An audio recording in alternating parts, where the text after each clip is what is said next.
Howdy folks, Sapper here, aka Sean. It's been a minute since I've posted a video on anything, and I figured it's about time to do something.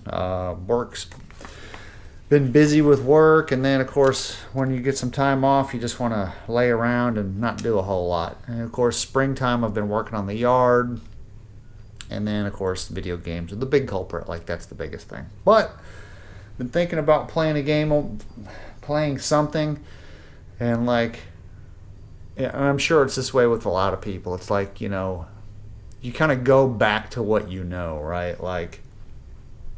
I don't have to invest a lot of time in relearning rules for the Next War series, right? Because it's a series, the rules are pretty much the same. You got your game-specific rules to each one of them, but the Next War series is probably one of my favorite series, and for whatever reason, I'm able to retain the rules for the most part. Of course, you're always going to have to look stuff up, but there's not a lot of effort involved, even after an extended absence of me having to reread rules and all that kind of stuff. So it's an easy go-to, right? Like a lot of people, I think what stalls a lot of people in board games is learning a whole new rule set. That's always tough, right? I hate it. I'm sure there's plenty of people that hate it. You just, I want to really play this game, but look at the rules, And I can look over at my shelf and look at some ones that I would really like to play, but the rule sets are long or in-depth or whatever, right? So anyway, you can see here on the table is Next War India Pakistan. That's probably one that sees... I would venture to say it's the one that sees probably the least amount of love on YouTube, right? Like, popular right now, I would assume it would be Poland, and then, you got your Pacific stuff going on. But India, Pakistan receives a little bit less love. I think I've played it once myself, so I figured it was time to get back out and get some Next War goodness on the table, and a title that's not talked about a whole lot. It is talked about as far as it's probably the easiest entry level one, right? Because there's no Navy whatsoever. There are not a lot of air. The air forces are very small, so it's a much more manageable game. And of course, it's a one mapper, right? So that also helps as well. But so the scenario, I wanted to do just a standard scenario, but there's the two standard scenarios really didn't interest me a whole lot. So unfortunately, I'm going to be doing an advanced scenario, and when I say unfortunately, I don't mean it in the negative, but there's some standard scenarios are like they're small snapshots, usually 4 or 5 turns, right? And the advanced scenarios tend to go longer. This one's a 12-turn max. I was kind of wanting something again that was a little bit shorter, but whatever. But the scenario I chose was Unification, and after reading the description, it kind of sold me on it, because this game was printed in 2015, and some of the things that are in this scenario, in the scenario description, are kind of happening or have already happened, and it's kind of scary, and it's also kind of a testament to the game designers and developers, that they it's almost like in a small way they kind of predicted the future, right? So I don't normally read the descriptions, but I'm going to read the description on this one, and then I will go over my initial setup, and then we'll go on from there. So, Unification. While many hoped that the final withdrawal of American troops from Afghanistan would create a political opportunity for a lasting détente between India and Pakistan, optimism on both sides of the line of control has instead faded. In Pakistan, a combination of continued political instability, a growing insurgency in the tribal areas, and the steady collapse of the water supply has led to a more and more chaotic border area. In Kashmir, rebels that fought for years against NATO and Afghanistan have now turned their skills against the Indian Army, leading to a dramatic rise in violence, with Indian troops taking daily casualties from the same sophisticated IEDs that plague NATO troops. In India, the economic boom of the early 21st century has been followed by almost a decade of economic collapse and stagnation. Widespread food shortages lead to low-level insurgencies in many rural areas of the nation. Terrorist attacks from homegrown rebels and Pakistani jihadist groups strike across India, with many exceeding the death toll from the Mumbai attacks of 2008.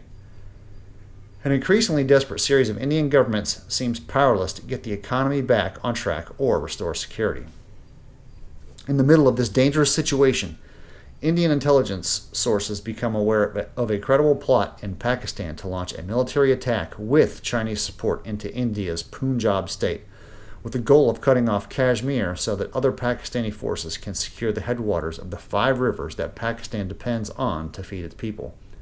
A besieged Indian government sees an opportunity. Instead of waiting for the attack to hit, it decides instead to launch a surprise preemptive war to destroy Pakistan's military forces and nuclear arsenal, seeking to achieve what Israel accomplished in the Six-Day War of 1967. Total strategic victory before the enemy can react. The United States and Russia are approached for support, while the Chinese must decide how far to go in assisting the Pakistani government. So there you go. That's the scenario. What I thought was super interesting was the fact that in the very beginning, it talks about the withdrawal of American troops from Afghanistan. That's been done. Let's see here. Political instability in Pakistan. I'm pretty sure that that's a constant, especially in areas of the Middle East. It also mentions the economic boom of the 21st century has followed by almost a decade of economic collapse and stagnation. So we're kind of seeing that right now, right, globally. Everybody's complaining about high gas prices and recession here in America and inflation. That's happening on a global scale right now. So there's a lot of interesting things that they threw into this scenario that are kind of happening right now. So it kind of caught my eye. So it talks about in the very end about China and Russia and the United States. So those are if I want to use the what the heck is the thing called? The matrix, that helps decide, as you're playing the game. The posture matrix, I believe, is what it's called. I'm not going to use the posture matrix as a whole. But Russia's off the table. Russia will not get involved in this conflict just because of what's going on. I'm going to pretend that like this is happening like now or near now, right? We see what's going on with Russia and Ukraine. Russia is in no position to support Pakistan. I mean, they can barely hold it together with Ukraine. So I think that Russia was kind of overestimated, and we're seeing that they're not as much of a big boy on the block as what we thought they were. So Russia's not even going to be an issue because they're tied up in Ukraine right now. America, if they do get involved, I'm going to limit it to probably supplies and maybe, I don't even know if I'm going to do air support. I don't even know if I'm going to allow the U.S. to do air support. But we will do supply if I decide to let America get involved. And then China is kind of a wild card. I don't know what I'm going to do with China yet. Maybe, we'll probably, as the scenario progresses and we see what's going on, like if Pakistan really starts getting beat up pretty good, then China might intervene. But so China's the big question mark, right? Russia, not so much, not at all. U.S., based on what's going on currently, U.S. is not going to help out except maybe aid and supply. Maybe some special forces. That's about it. So what I need to do now is I think I'm going to go ahead. I'll have my camera on a fixed mount, which unfortunately it's not going to be able to see everything. Most of the main stuff is in the camera lens, but there's we've got the Kashmir Valley over here, and there are forces off to that way is north. So there are some limited Pakistani forces to the north, and then over towards the south there are Pakistani forces. They will move. This is the main focus of the map. Is probably, I'm assuming that you guys can see this. I can't. The viewfinder on the camera is small and it's already timed out. But most of the major stuff is going to happen pretty much in this area. I imagine the Kashmir Valley is going to be a thing too. But As soon as I dismount this camera, you'll be able to see the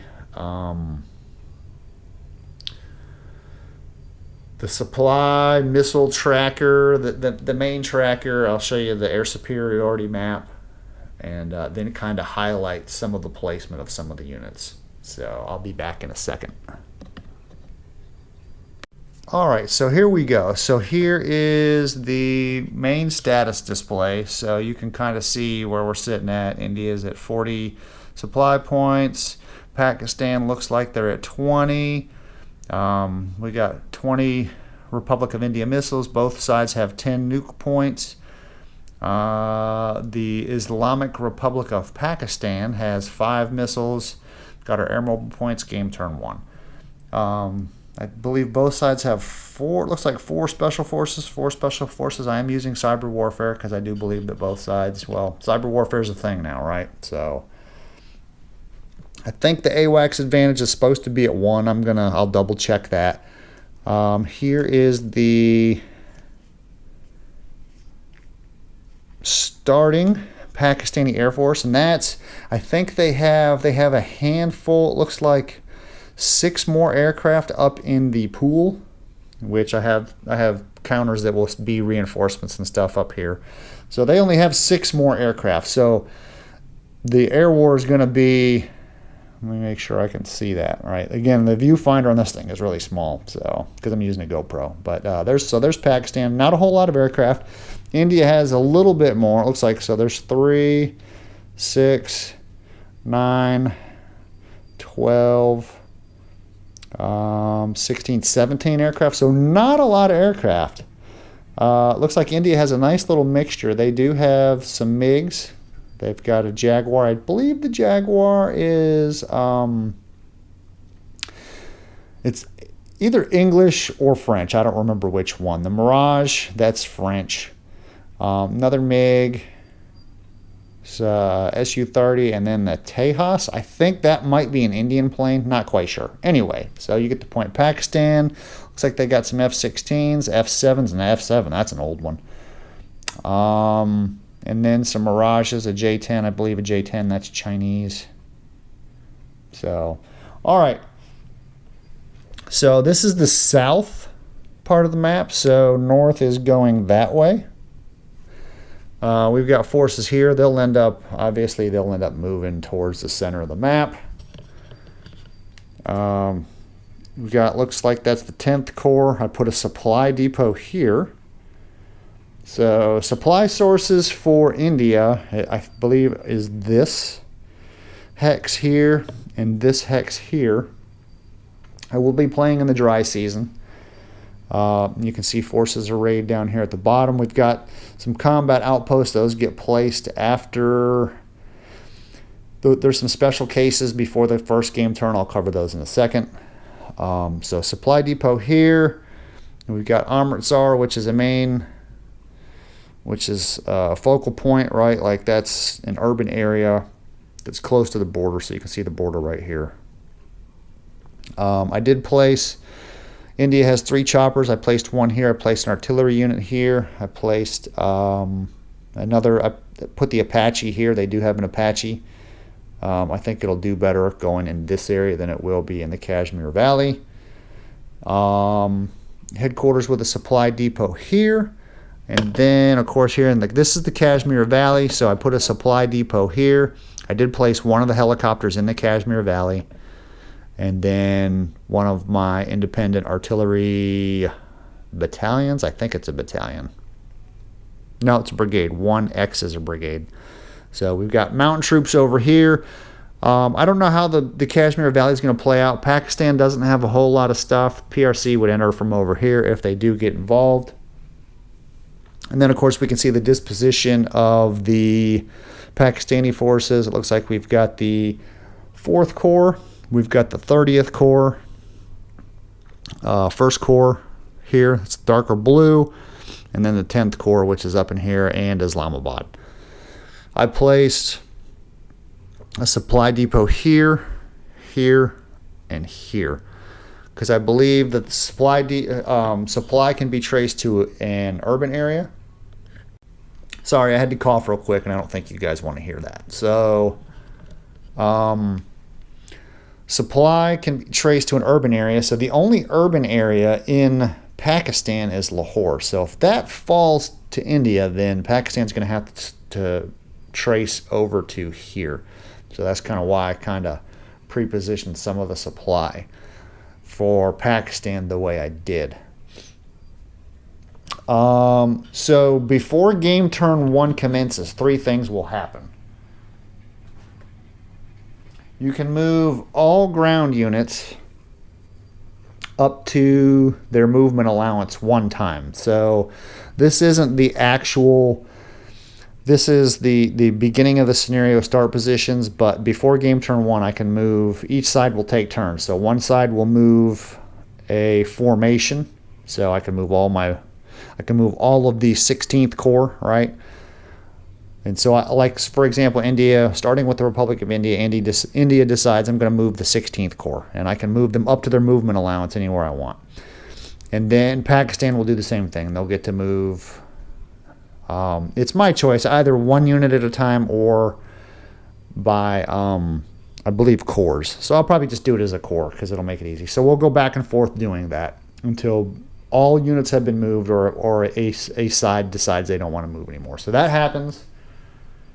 Then the Islamic Republic of Pakistan gets to try to destroy bridges if they want. Of course, if they do destroy bridges, India will get, I believe it's 2 victory points per bridge. So that's a way to slow movement down, right? Like we've got some, especially this river here. That would be a good bridge. Let me see. Are there? Let me see here. So, okay, here we go. So that would be probably a good bridge to hit. Bridge. So all these bridges across, is this I don't know how to pronounce that. So Sutlej. I'm pretty sure it's not like that, but in my English, that's what it'll be, the Sutlej River. This one here doesn't look like, the Ravi. So there'll be certain bridges that we'll want to target. I'll take a look at that. And then I believe India gets to do 5 missile strikes. And then once that happens, then it will be game turn 1. So, and also I believe after all that, then I can place combat outposts where I see fit. Each side has 5 combat outposts that I can place. So you can see these areas. These are fortified areas with the blue is India, and then the red is Pakistan. I believe those give column shifts, favorable column shifts to whichever side. So those are going to be difficult spots to maneuver across. But there you have it, folks. That is what is set up, is next war, India, Pakistan. And I'll be back probably in a day or two with a little bit of gameplay. So thanks for watching.